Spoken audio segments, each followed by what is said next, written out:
Hello students, मेरा नाम है सरोज चौधरी और मैं गवर्नमेंट पॉलिटेक्निक कॉलेज जालोर में कार्यरत हूँ।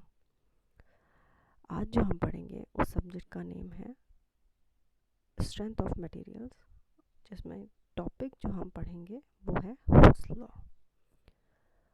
क्या है हुक्स लॉ और इसको मैथमेटिकली कैसे हम रिप्रेजेंट करते हैं वो आज हम इसमें देखेंगे। Basically Hooke's law elastic material से रिलेटेड है। इलास्टिक मटेरियल और second is within if force is applied within the proportional limit. In 19th century, springs और elasticity के बारे में पढ़ते हुए इंग्लिश साइंटिस्ट रॉबर्ट हुक ने नोटिस किया कि many materials exhibit a common और सिमिलर प्रॉपर्टी। कब पता लगा उन्हें? जब उन्होंने स्ट्रेस और स्ट्रेन रिलेशनशिप के बारे में पढ़ा। उन्होंने देखा कि एक लीनियर रीजन एग्जिस्ट करता है। जब हम फोर्स अप्लाई करते हैं किसी मटेरियल को स्ट्रेच करने में with in the proportional limit of that material, इसी को हुक्स लॉ कहा गया है। तो एक बार देखते हैं हुक्स लॉ क्या कहता है। Hooke's law states that the strain of the material is proportional to the applied stress within the elastic limit of that material. Mathematically hooks law को हम कैसे एक्सप्रेस कर सकते हैं? F is equals to minus K multiply X, where F is the restoring force, X is the extension length and K is the constant of proportionality, जिसे हम spring constant भी कहते हैं। इसकी यूनिट है न्यूटन पर metre, newton for force and metre for extension length. इस mathematically form को हम एग्जांपल के तरीके से एक बार समझेंगे। A spring is displaced by 5 cm and held in place with a force of 500 Newton. What is the spring constant of the spring? यहाँ पे क्या पूछा जा रहा है? Spring constant. स्प्रिंग को डिस्प्लेस किया गया है 5 सेंटीमीटर से और उस पोजीशन में उसको रखा गया है by force of 500 Newton.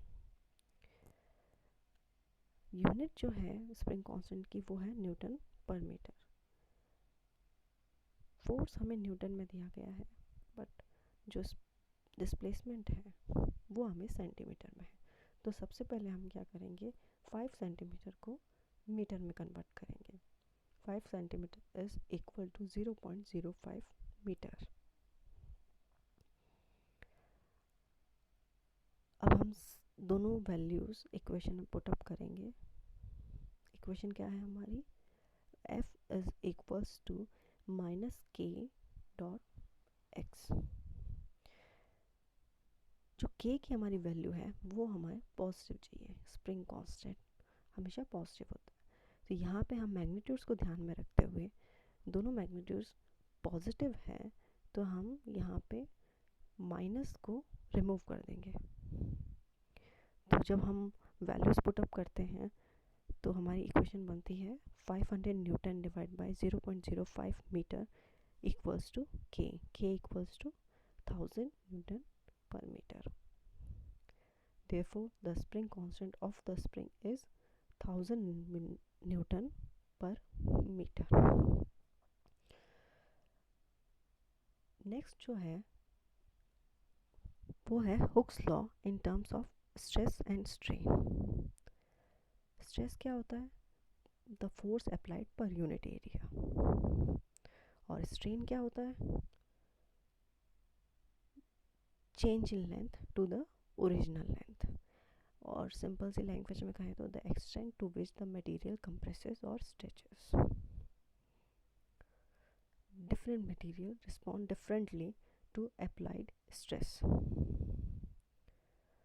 Hooks law को स्ट्रेस और स्ट्रेन में किस तरीके से लिखते हैं? Stress is directly proportional to strain. जब हम प्रोपोर्शनलिटी का साइन हटाएंगे तो एक नई कॉन्स्टेंट ऑफ प्रोपोर्शनलिटी जो कि y है, यंग्स मॉड्यूलस मिलता है, जिसे हम मैथमेटिकली फॉर्म में लिख सकते हैं F divide by A, that is stress force upon unit area equals to y elastic modulus और Young's modulus multiply change in length delta L divide by L original length. Delta L divide by L is strain. Young's modulus की unit same होती है जो कि stress की होती है, because यहाँ पे delta L upon L is unitless और we can say strain is unitless.